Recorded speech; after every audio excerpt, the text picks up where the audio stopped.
They said it would be the worst rainy season in years, a perfect storm for waterborne and vector-borne diseases. Yet, against all odds, reports from Kilifi County are turning that grim prediction on its head. That is the astonishing statement echoing from local health centers along Kenya's coastal region. Despite damp roads, swelling rivers, the rivers, and the usual flurry of mosquitoes after the rains, Kilifi County's infection rates for diarrhea and malaria have dropped dramatically. So, what is really happening on the ground, and how are government officials, community leaders, and everyday citizens making sure their county remains a beacon of health during a season traditionally marked by outbreaks? Today we dive headfirst into the story behind Kilifi's incredible public health efforts and discover the strategies, experiences, and triumphs that have kept this community safe.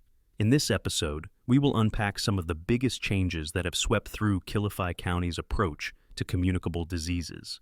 Why do local community health promoters speak so passionately about sanitation drives in Malindi Sub-County?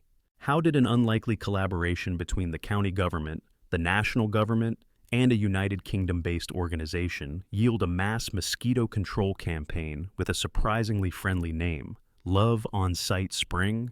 And most crucially, are these preventive measures robust enough to keep Kilifi's residents protected for the rest of the rainy season and beyond? We have plenty of ground to cover, from first-person accounts of clogged drainage ditches to the triumph of accurate malaria diagnoses. If you stick around, you will also learn about inspiring personal stories from health officials mobilizing entire villages to clean up their neighborhoods, as well as essential tips that residents have embraced to keep water supplies uncontaminated. Before we delve into these revelations, however, brace yourself for the definitive lowdown on how Kilifi County is turning the tide on diseases that once loomed large, year after year. At first glance, the coast of Kenya seems like an idyllic place. Lush greenery and towering palm trees that sway gently in the ocean breeze. Yet, every rainy season, illnesses like cholera, diarrhea, and malaria often emerge with renewed strength in coastal areas.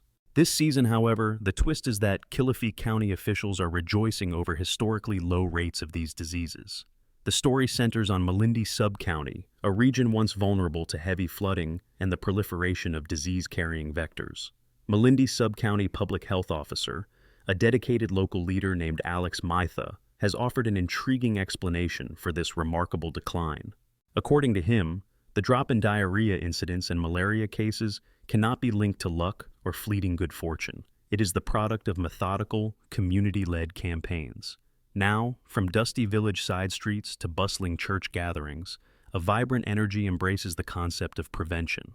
Community health promoters are fanning out to every open-air market, every corner, every mosque, every water point, and every public facility, Maitha explained. Their mission is simple: galvanize people around the immense power of hygiene, cleanliness, and timely medical attention. Indeed, it is the first time in years that hospital admissions have stayed consistently low through the rainy weeks, especially for diarrhea-related complications. Let us set the scene. A few months ago, as ominous rain clouds gathered on the horizon, many residents of Malindi Sub-County felt a familiar knot in their stomachs. They remembered the misery and fear that had accompanied devastating cholera outbreaks in previous years. They recalled the lines of patients waiting for intravenous fluids and medication, families mourning lost loved ones, and the all-too-common shortage of clean water. Yet, by mid-season this year, the dreaded cholera outbreak never arrived, and only a few scattered cases of mild diarrhea emerged. Distressed parents who had braced for the ordeal of repeated hospital visits found themselves almost relieved. In fact, hospital officials verified that only 15 children had been admitted for diarrhea-related complications in May 2025, a record low. Even more interesting is that each admission came from a different household. According to Maitha, this suggests isolated lapses in sanitation efforts rather than a widespread community crisis. Of course, part of this success rests on data. Malindi Sub-County Hospital indicated that the overall prevalence of diarrhea among children under 5 years remains below 1%, while the rate for older populations hovers below 2%. These figures have prompted local health experts to celebrate. It appears that, rather than reacting to full-blown outbreaks, the community has firmly shifted to a preventive approach. One of the cornerstones of this shift has been continuous door-to-door education about waste disposal, water treatment, and the crucial significance of washing hands thoroughly. In previous seasons, blocked drainage ditches and irregular garbage collection spelled disaster. Sometimes, used diapers or plastic waste would end up clogging the channels that allow rainwater to flow freely, creating pockets of standing water that breed bacteria and mosquitoes. Not anymore, thanks to consistent educational efforts. In stepped volunteer community health promoters who knocked on doors to demonstrate the proper way to handle waste, gain buy-in from parents about safely disposing of children's diapers, and promote using treated mosquito nets whenever possible. One community health promoter recounted how, in earlier years, she often stood in front of local churches, pleading with the congregation to keep their environment clean. At first, people would politely nod but brush off the importance of daily waste management, she said. Now, the message is finally clicking. Everyone understands that preventing even one drainage clog can make a difference in protecting 100 neighbors from potential infection. Interestingly, the local administration introduced a fun competition in which neighborhoods that can prove sustainable cleanliness practices receive official recognition and small grants for community improvement projects, like building playgrounds or improving street lighting. This approach has brought subtle but crucial motivations into the daily routine. Children remind their parents to throw away trash responsibly. Youth groups clear abandoned lots, and families keep an eye out for overflowing drainage systems. For those worried about malaria, the news is similarly uplifting. Kilifi County Malaria Program Coordinator, Mr. Chimwaga Mwamuye, revealed that the prevalence of malaria has dipped from 7% to 5%. While this drop might sound modest, these 2 percentage points represent a significant stride in a region that has historically struggled with mosquito-borne illnesses. The driving forces behind this success include quick adoption of accurate rapid testing kits, a county-wide distribution of mosquito nets, and a determined push to eliminate standing water. Perhaps the most fascinating element is the shift in mindset toward early detection. Previously, many individuals took malaria medication after self-diagnosis, sometimes leading to misuse or delayed professional medical intervention.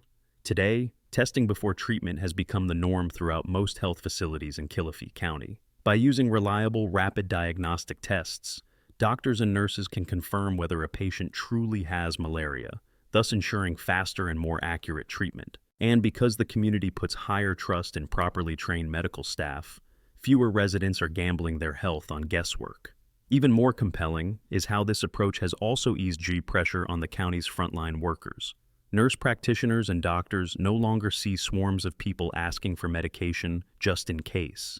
Instead, the community embraces the notion that prevention and precise diagnosis can avert complications and save resources. The success is apparent in the calmer waiting areas, shorter lines at pharmacies, and a sense that local clinics have more time to devote to patients who genuinely need care. Before we explore how the Love On-Site Spring campaign might change the game for malaria prevention, let us pause for our first short call to action. If you find inspiration in Kilifi County's proactive strategies, this is your chance to show a bit of support. Go ahead and give a nod or a thumbs up to the incredible resilience of these communities. Your support can spark interest and motivation for further stories like this. Now, let us return to one of the key pillars behind Kilifi's success, a coalition that joins the county government, the national government, and a United Kingdom charitable lobby group. The partnership might seem unusual at first. After all, many philanthropic groups come and go, offering short-term solutions that may not deliver lasting results. However, this collaboration has created a blueprint for sustainability.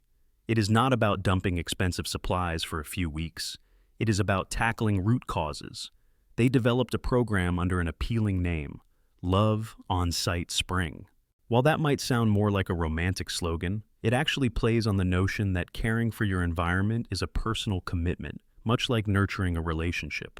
By spraying stagnant water in dams and drainage systems, the community aims to disrupt mosquito breeding cycles at their source.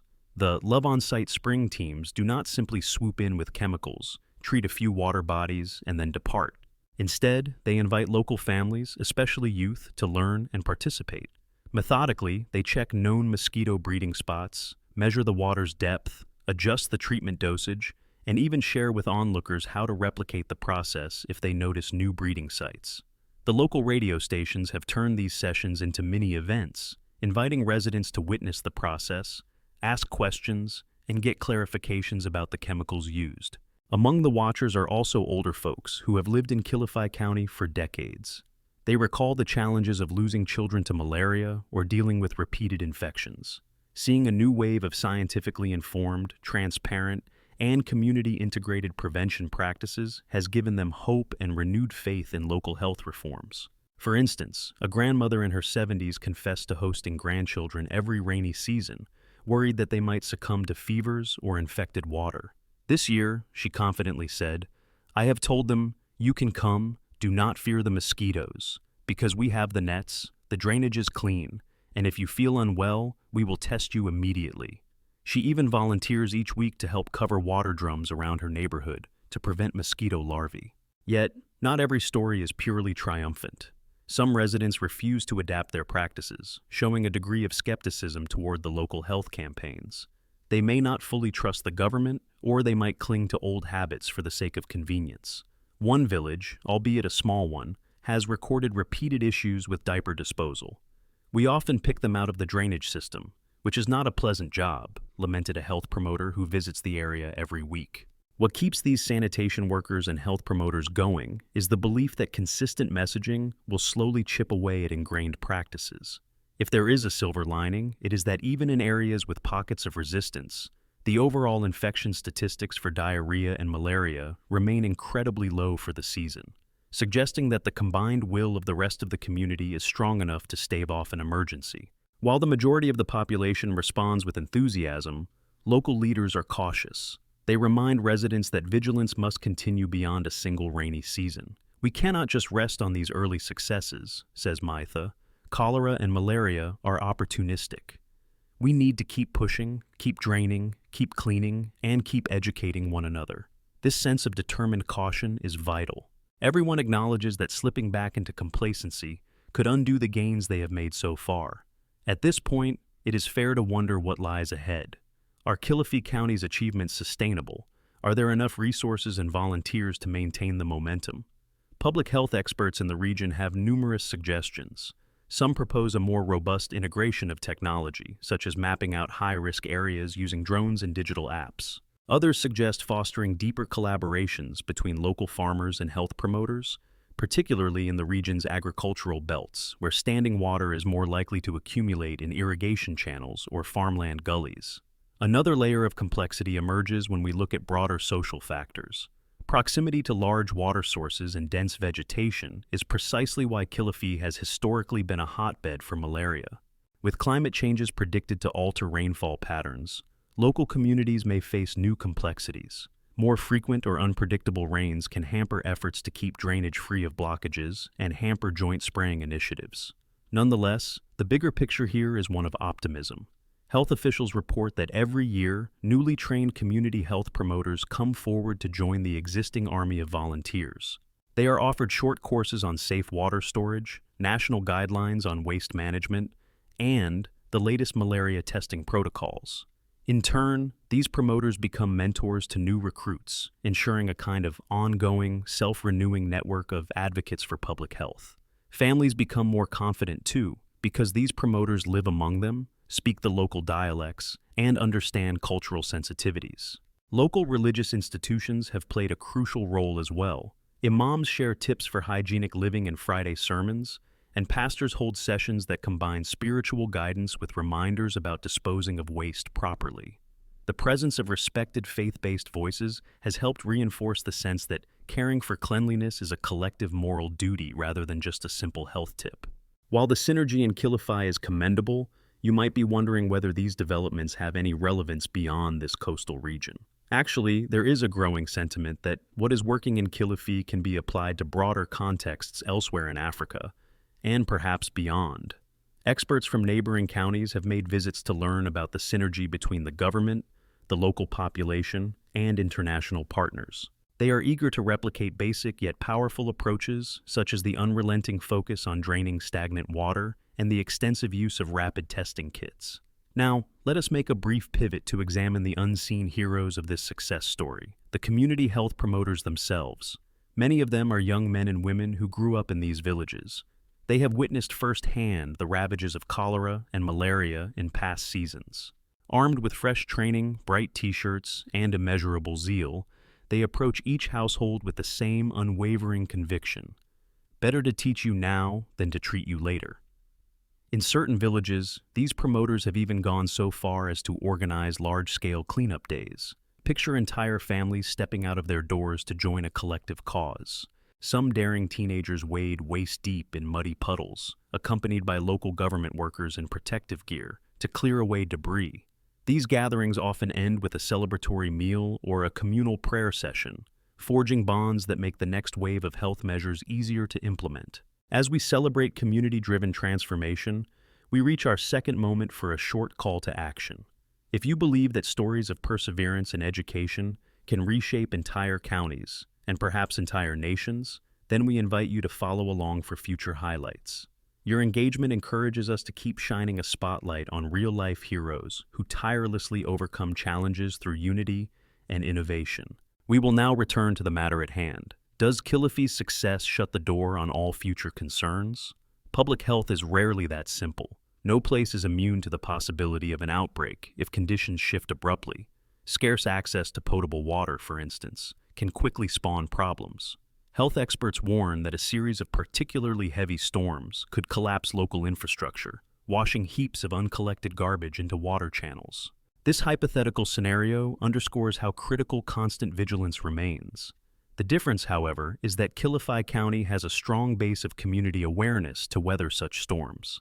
Indeed, children have grown up viewing the county's cleanliness initiatives as an inevitable part of life. Educators have started integrating lessons on personal and environmental hygiene into school curriculums. Meanwhile, roving radio talk shows interview public health officers regularly, offering them a platform to reach thousands of listeners. This synergy allows residents to remain on high alert for early signs of problems.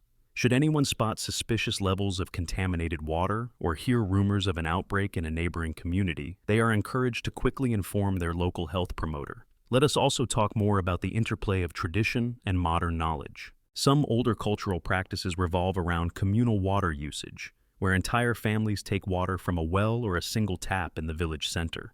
In the past, that sometimes left the door open for contamination when the water source was compromised. But now, thanks to a steady introduction of well-monitored water points, each with a caretaker or volunteer manager, communities can ensure that any sign of contamination triggers immediate measures, like boiling water, distributing purification tablets, or temporarily closing the water point for cleaning. There is also a newfound interest in older, time-tested remedies that people might have once dismissed. Herbal concoctions are occasionally used to soothe fevers or digestive troubles, but they are now accompanied by a recommendation to seek medical advice if symptoms do not improve quickly. Rather than discarding folk knowledge entirely, the modern approach is to integrate it sensibly, making sure it aligns with proven medical interventions. In this way, older community members feel respected and engaged, rather than sidelined by what could be perceived as a purely Western model of health. As we near the final part of our narrative, let us reflect on what this story teaches us about resilience and collective responsibility. Through open communication, consistent education, and collaborations that reach from the local to the international level, Kilifi County has forged a model of public health management that stands apart. People who once viewed themselves as helpless in the face of cyclical disease outbreaks now hold a sense of agency. Mothers and fathers oversee simple but effective sanitation measures at home. Religious leaders turn worship services into opportunities for disease awareness, and local authorities invest in training more community health promoters. The results are not simply numbers on a hospital ledger. They are tangible transformations in each household's day-to-day routine. One can see it in the mothers who no longer panic at the first sign of rain, or the children who wash their hands diligently before meals, or the older folks who talk proudly of a new generation that might no longer view malaria and diarrhea as annual inevitabilities. Still, it is important to underscore the real possibility that complacency and burnout can strike if not continuously managed. Community health promoters, after all, are often volunteers or receive modest stipends. Families juggling multiple livelihoods may struggle to maintain the same level of zeal year after year. That is why institutions must remain committed, both financially and administratively, to keep fueling these campaigns and reinforcing good habits. Observers from other regions and organizations have begun to look more closely at Malindi Sub-County. They see how low-cost but comprehensive strategies can yield remarkable dividends. It starts with something as basic as picking up stray diapers from gutters, forging relationships with parents so that people understand the necessity of hygienic disposal, and building trust through open testing for malaria. Over time, these micro-level changes accumulate into a macro-level victory. After absorbing all these details, one might wonder whether the many personal sacrifices and methodical approaches have, in fact, done the impossible, taming the brunt of the rainy season's health hazards. While that verdict might still be out, after all, the season is not quite over. Kilifi County's outlook is certainly brighter than it might have been in years past. For now, local officials remain vigilant, encouraging continuous net usage, urging families to treat their water, and reminding everyone that the process of safeguarding public health is a never-ending story. Every community meeting, every strategically placed poster, every lightly worn t-shirt proclaiming hygiene saves lives is a building block in a grand fortress erected against disease. If Kilifi's experience has proven anything, it is that a united front, powered by knowledge and goodwill, can conquer infections once taken for granted as the unwelcome price of the rainy season. Ultimately, the biggest triumph might just be the shift in perspective. It is no longer about bracing for cyclical epidemics, but about forging a proactive culture of cleanliness. When that mindset becomes ingrained, entire regions can rise to meet the challenges of any storm, figurative or literal. As many locals like to say, the rains will come whether we like it or not. How prepared we are is up to all of us. And that is the unshakable mantra guiding Kilifi County, reminding the world that hope and resilience can flourish where disease once made itself all too comfortable.